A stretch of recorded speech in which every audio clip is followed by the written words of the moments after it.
উত্তাল ইরান, আন্দোলন তুঙ্গে। সেই উত্তপ্ত উনুনে ফুয়েল ছুটছে বিদেশি শত্রুরা। তবে আয়াতুল্লাহ আলী খামেনি হেরে যাবার পাত্র নন। তিনি কিছুটা একক ব্যক্তিতান্ত্রিক কাঠামোয় নিজেকে আটকে রাখলেও লড়াকু মানুষ। বহু ঝড় সামলে তিনি এত দূরে এসেছেন। তাই পুরো জনস্রোতের বিপরীতে দাঁড়িয়ে একা লড়ছেন খামেনি। বিক্ষোভ নিয়ন্ত্রণে আনতে তাই বিশেষ অভিযানে নেমেছে ইরানি বাহিনী। ইরানের নিরাপত্তা বাহিনী তেহরানগামী বিপুল পরিমাণ অস্ত্র জব্দ করার পাশাপাশি মোসাদ প্রশিক্ষিত একটি সন্ত্রাসী চক্র ভেঙে দেওয়ার দাবি করেছে। ইরানি কর্তৃপক্ষের ভাষ্য অনুযায়ী সাম্প্রতিক বিক্ষোভকে কাজে লাগিয়ে দেশজুড়ে সহিংসতা ও প্রাণঘাতী হামলা চালানোর পরিকল্পনা ছিল এই চক্রের। ইরানের আইনশৃঙ্খলা বাহিনী ফারাজা জানিয়েছে, দক্ষিণাঞ্চলীয় বন্দর নগরী বুশেহর থেকে প্রায় 60,000 অস্ত্র উদ্ধার করা হয়েছে, যেগুলো রাজধানী তেহরানে পাচারের উদ্দেশ্যে পাঠানো হচ্ছিল। এই অভিযানে অন্তত 2 জন সন্ত্রাসীকে গ্রেপ্তার করা হয়েছে বলেও জানানো হয়। ফারাজায় বিবৃতিতে বলা হয়, উদ্ধারকৃত অস্ত্রগুলো সাম্প্রতিক সহিংস বিক্ষোভে জড়িত দাঙ্গাকারীদের কাছ থেকে পাওয়া গেছে। নিরাপত্তা বাহিনীর ধারণা, এসব অস্ত্র তেহরানে পৌঁছালে বড় ধরনের নগরযুদ্ধ ও প্রাণহানির আশঙ্কা ছিল।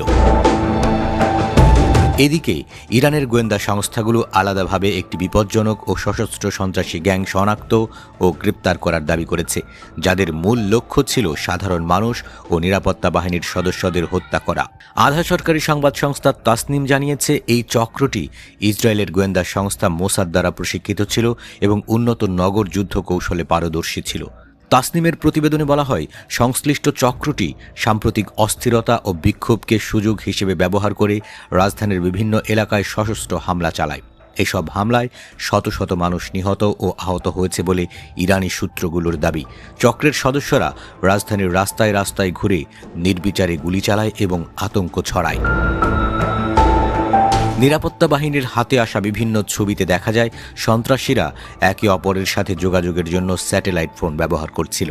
AK-47 রাইফেল, শটগান সহ নানা ধরনের আগ্নেয়াস্ত্রও ছিল তাদের সাথে। ইরানি কর্তৃপক্ষের দাবি, এই সরঞ্জামগুলো ব্যবহার করেই তারা সমন্বিত হামলা চালায় এবং প্রাণহানি বাড়ানোর চেষ্টা করছিল। প্রতিবেদনে আরও বলা হয়, এই সন্ত্রাসী গোষ্ঠী সামরিক ও পুলিশ সদর দপ্তরে হামলা চালায়।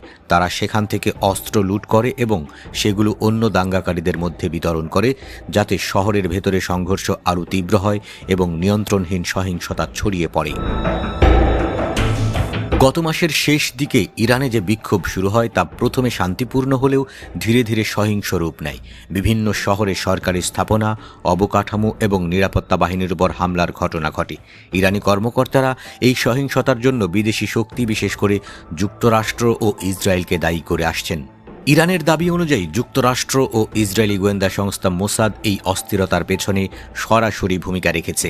এ প্রসঙ্গে সাবেক মার্কিন পররাষ্ট্রমন্ত্রী মাইক পম্পেওর একটি সামাজিক যোগাযোগ মাধ্যমের পোস্টের কথাও তুলে ধরেছেন, যেখানে তিনি ইরানের রাস্তায় বিক্ষোভকারীদের পাশে থাকা মোসাদ এজেন্টদের উল্লেখ করেছেন।